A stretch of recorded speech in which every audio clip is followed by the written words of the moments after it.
There's something about old literature that fascinates me. We have come a very long way since back when we first began writing simple scribes.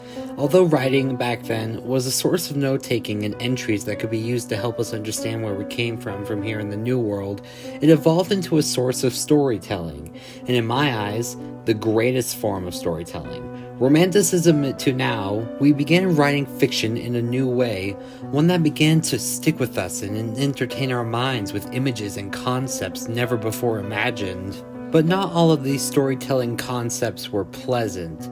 There are plenty of forms of fiction that are certainly dark and downright disturbing. Whether it be newer or an older tale, people didn't hesitate to write stories that shook people and made them question their reality.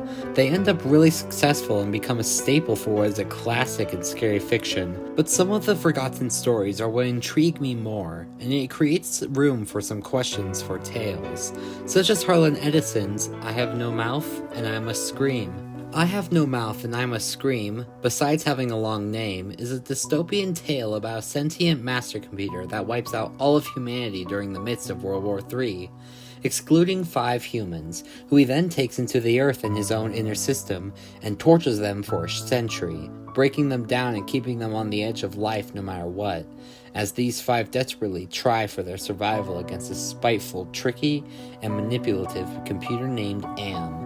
I'm going to be frank. As of late, this story isn't considered lost anymore. With the recent spike of videos from Windigoon and the Vile Eye, and the Amazing Digital Circus being inspired by the story, so much so that even the wiki page of this book has it plastered in its trivia segment, it's evident this story has a new name for itself that has been recovered after many years. And personally, I wish to be one of those people who joins in on this discussion of such an old and mind-bending novel. I won't go into depth of its meaning as others have, and sure, I'll talk about what makes this book good at portraying evil, but this is mainly a video dedicated to how this short story inspired a generation, how it grew such a big name for itself, and what it's even about. If you are interested in the other topics that I won't be covering in this video, check out the other videos I'll link in the description, but otherwise, let's get started in talking about this dark tale, why don't we?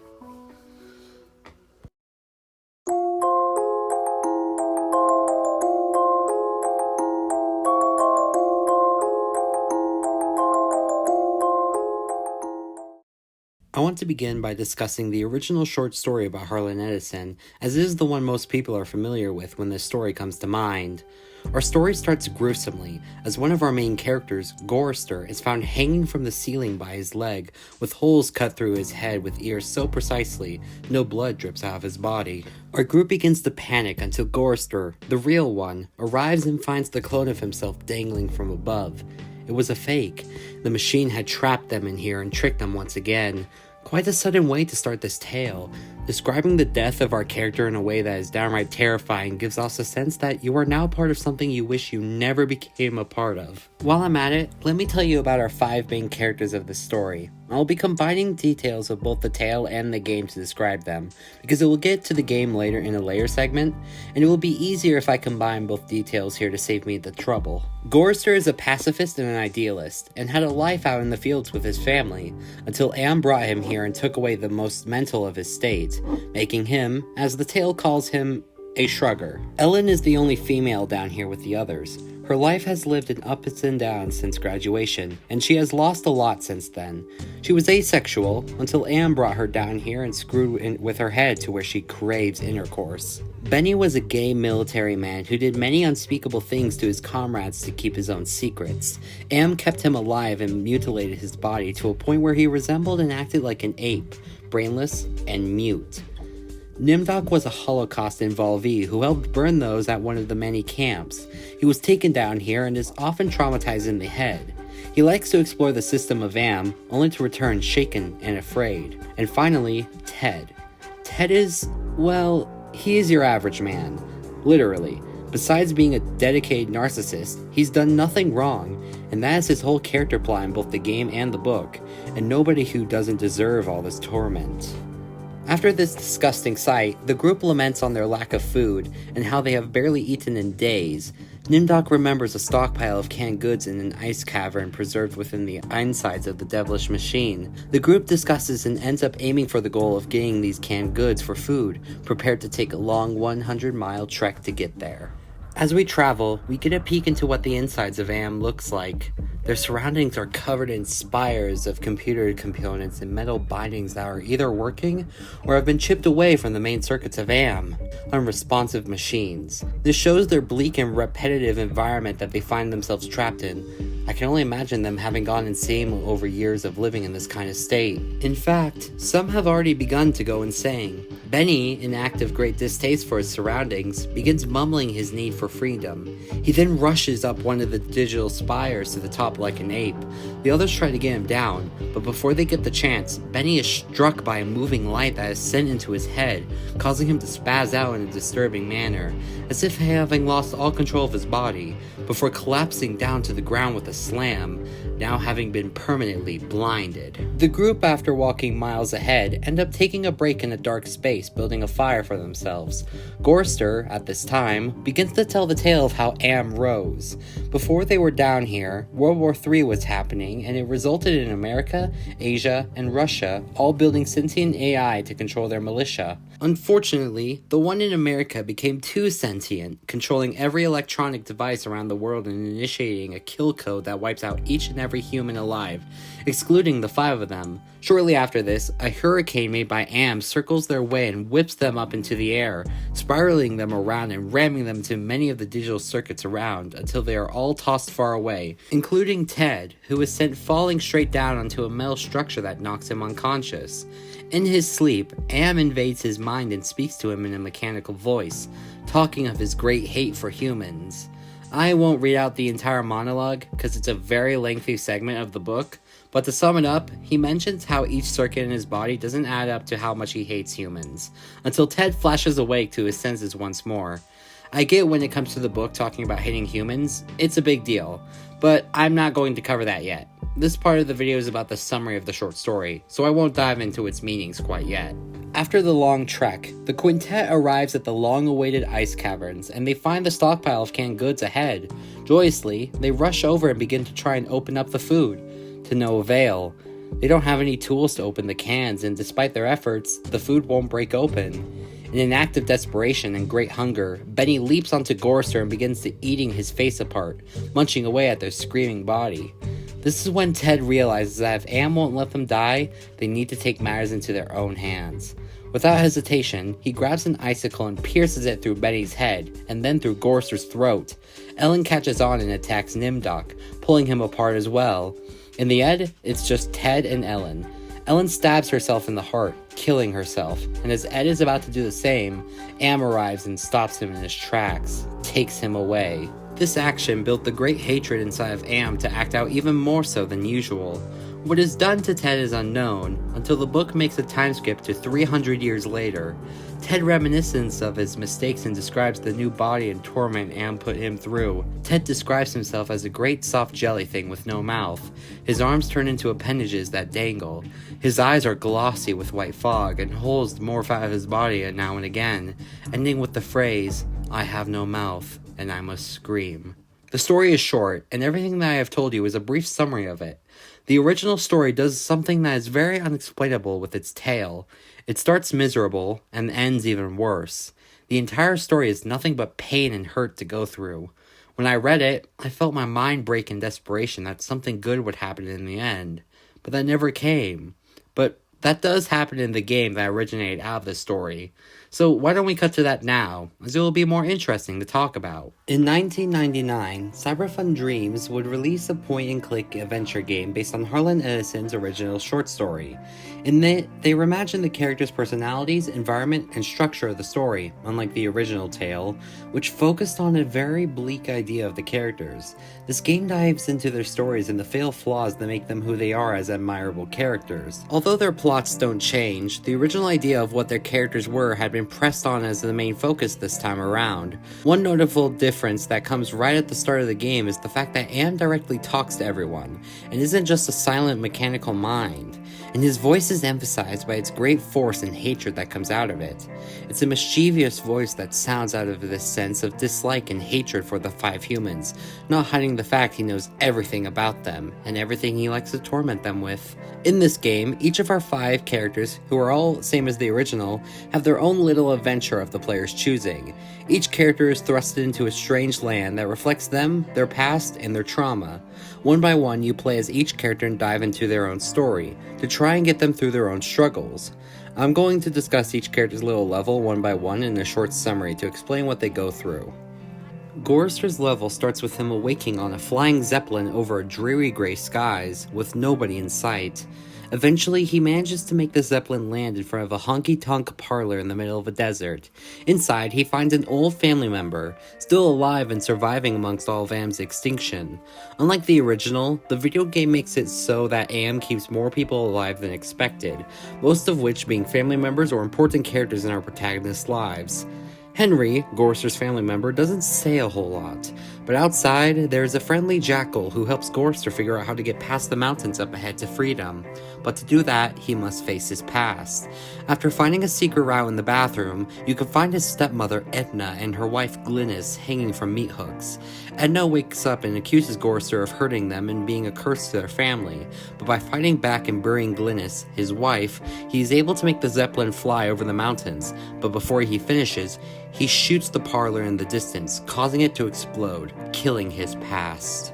Ellen's level takes place in an Egyptian pyramid made of electronic components that is full of puzzles and strange machinery that she doesn't quite understand. As you play through the level, Ellen constantly reminds you she has a strange disgust of the color yellow that coats the area around.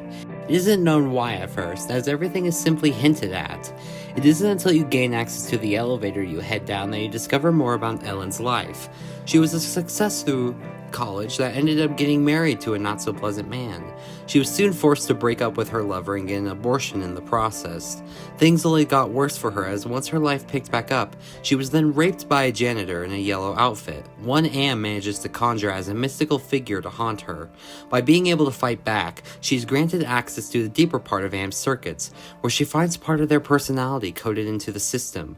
She's able to make a deal with them to help whenever the time comes, but before being given the last key to help her activate the pyramid and escape with her sanity. Benny still remains a mangled mess in this game as he was in the books.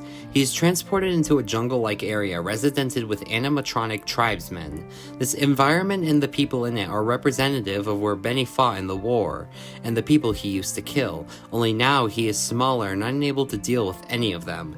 It is quickly learned that these tribespeople sacrifice people by Am's request using a lottery method. You witness one of these women get evaporated by the sacrifice, leaving the woman's child alone. Your goal from here is to take over and ensure the safety of the young boy, who communicates with you through Am's technology.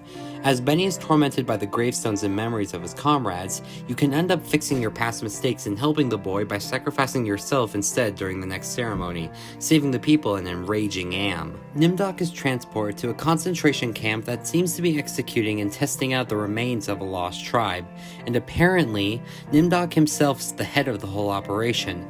After saving a boy's life and killing a doctor, he is able to partially make up for his mistakes by freeing the prisoners in the camp and cause a riot within. He's able to escape by getting a head start, only to stumble upon his secret lab deep within the woods. When he gets inside, he finds himself safe face to face with a bronze golem of sorts, a legend to the tribe. By finding out Nimdok's past and clues, he is able to deduce his long-forgotten past, with how he sacrificed his parents to the Nazis long ago. But repenting his sins of the past, the golem wakes up and is able to follow their commands. But it isn't for long. Eventually, the tribe catches up to Nimdok and he gives up the golem, passing it to their command. This way, they can get the justice they desire by giving him and crushing his head for his sins. But Am shortly revives him. Finally, Ted. He is very different from the others as he is transported into a fantasy land constructed of Am's mind. He is trapped inside a Transylvanian castle and must find a way out. He is shocked when he stumbles upon Ellen, a fake version of her, lying in bed unconscious and nearing death. In order to save her, she must do a witch's spell that has cursed her by finding a mirror. But when you find the witch, she is able to allure Ted the other way around and trick him to helping her finish off Ellen. But by learning some spells, you can trick the witch and put her into an unconscious state and summon the devil that you can now give your wishes to help. Back in Ellen's bedroom, an angel and devil now watch over her, waiting and fighting to decide where she goes in the afterlife. By trapping the devil in the mirror that was meant to save her, she can not only ascend to heaven, but trapping said devil with the demon you summoned, you can convince him to release you and take Ted outside, only to find it a barren wasteland of dust and inhabitable land. By the end of it all, no progress seems to be made for any of the poor souls, until the personalities of Am from Ellen's point of view request their help. It's time for one last level, where you can bring down one character of your choice to help these systems of Am escape and destroy the machine once and for all. Quite exciting, right? Here's the issue. I don't understand this part of the game. I have played through it time after time, and I can never truly make sense of why everything we do is able to kill Am, or what any of this part means. Because of this, I won't go into detail about it. After all, it's not that important to this game's plot anyways. I do want to quickly focus on this game's endings. In this zone where you try to beat Am, the characters can all die by accepting who they are if they deem themselves by the player to be unredeemable, which is sad, but not important. In this part of the game, you get multiple endings outside of killing everyone. Firstly, you can put the personalities together to shut off the machine that is Am and make the Earth repopulate in 300 years. Or, if you fail, whichever character you have last is turned into the great soft jelly thing from the books, with a very neat description of what they look like too. I find it fun how you can choose to become this jelly monster, and not just have it be Ted. The dialogue here changes as well depending on who it is. It's also the version of the jelly monster I used in this video's thumbnail. It's a neat little detail that gives up everything a little slice of life. As for the game itself, that is the main story that it tells in full. It follows the same concept as previously mentioned, but it has a major contrast when it comes to going by the book. The game adds a shift in details of the book originally unexplored, such as the game's characters' past, Am as a character, and expanding the dystopian world they all find themselves in. As we've seen, the video game adaptation of I Have No Mouth and I Must Scream offers a dynamic reinterpretation of the original story, delving deeper into the character's past and providing avenues for redemption. Now, let's shift our focus on exploring the broader impact of both the short story and the game adaptation on our understanding of humanity and the human condition. In both forms of I Have No Mouth and I Must Scream, we are both plunged into a world that explores our humanity. Through the eyes of 5 tormented souls trapped within the grasp of the supercomputer, we witness the relentless saga of suffering, despair, and redemption. From the start of the book and in the game, there's a sense of unyielding torment.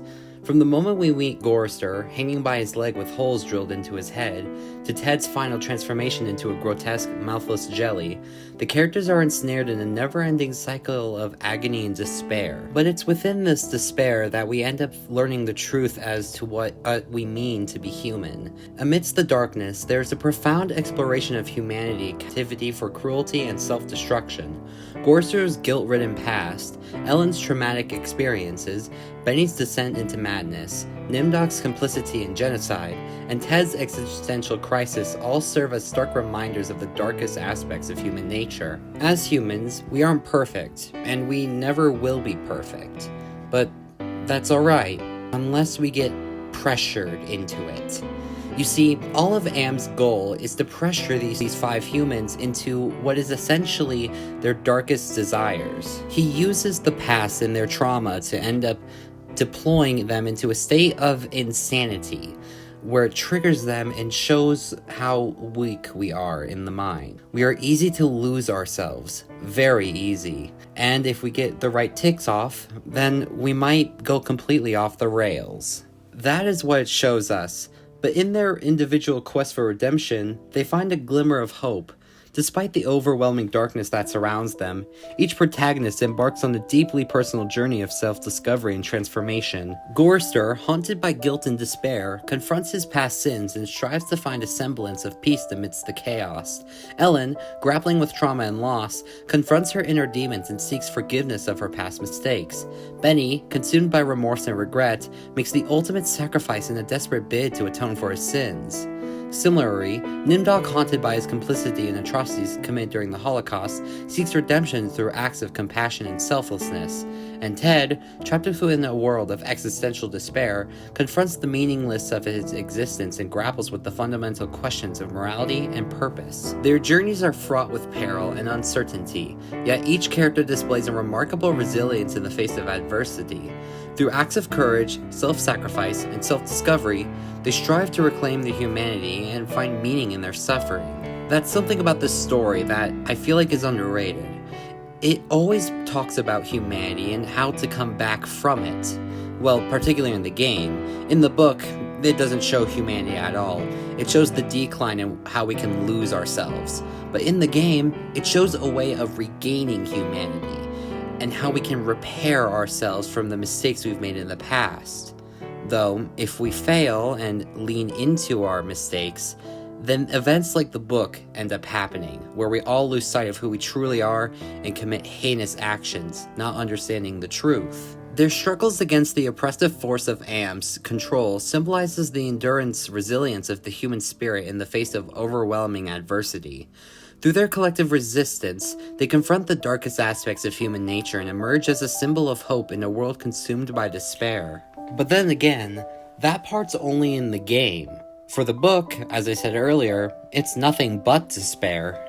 The shift from print to interactive afforded the creators of the game adaptation the opportunity to delve deeper into the characters' inner struggles and offer players a chance to actively participate in the journeys of self-discovery.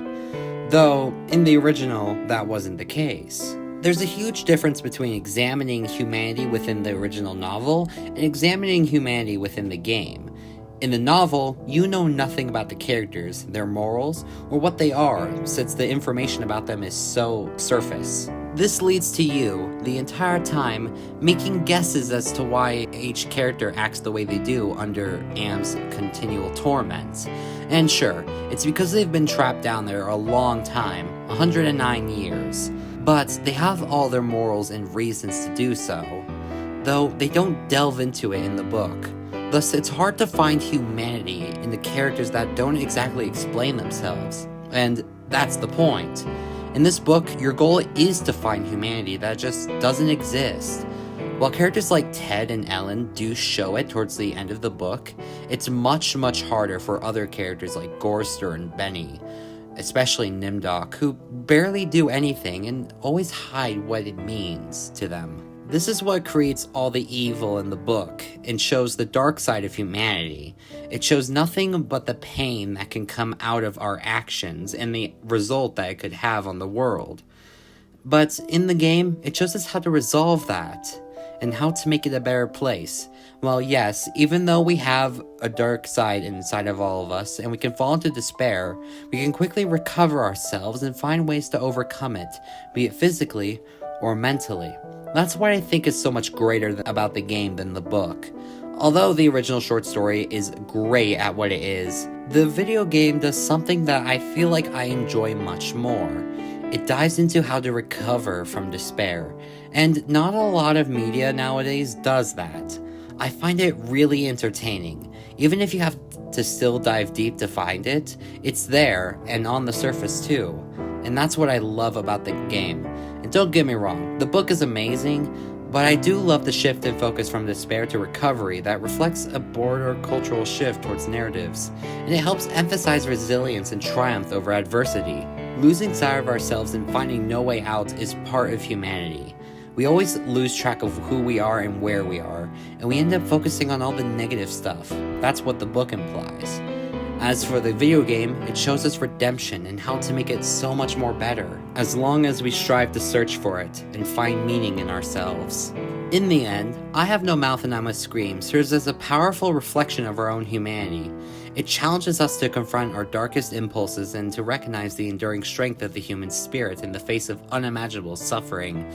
Through its haunting prose and interactive narrative, it invites us to ponder the timeless questions of morality, redemption, and the nature of our existence. As we delve deeper into the depths of despair alongside these characters, we are compelled to confront our own humanity and contemplate the choices that define us. And overall, I think no other story does it better than I Have No Mouth and I Must Scream by Harlan Edison. Oh wait, I'm not supposed to end the video like this? Oh shit, that's right, I have to do an outro. Oh fuck. Well everyone, I hope that was a really enjoyable video, and I'm glad you all stuck around to watch it. I know this one is a bit tamer than the last few, but hey, it's a topic that I really want to cover because this is one of my favorite forms of media out there, especially from the last year with how big it's blown up recently. So, in the meantime, I thank you for watching this video, and I have more stuff coming on the way, but I have been working slow recently, so not a whole lot, but I promise I'll get stuff out to everyone. Anyways, I'll see you all next month for whatever video I have planned then. Goodbye for now.